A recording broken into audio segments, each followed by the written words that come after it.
Alright, so quick update guys. We're now in Bohemia. Made it here last night. Couldn't really film much more. We were just trying to check in quickly and unpack, and before we knew it, we lost all lighting and it was completely dark.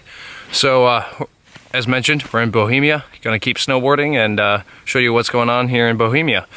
Got the snowmobile with me back at the cabin, and right now we're trekking through this trail, what they call the long traverse, and they weren't kidding. It is a long traverse. I thought I was going to do some backcountry riding, and it's a lot more hiking than riding over on this trail, but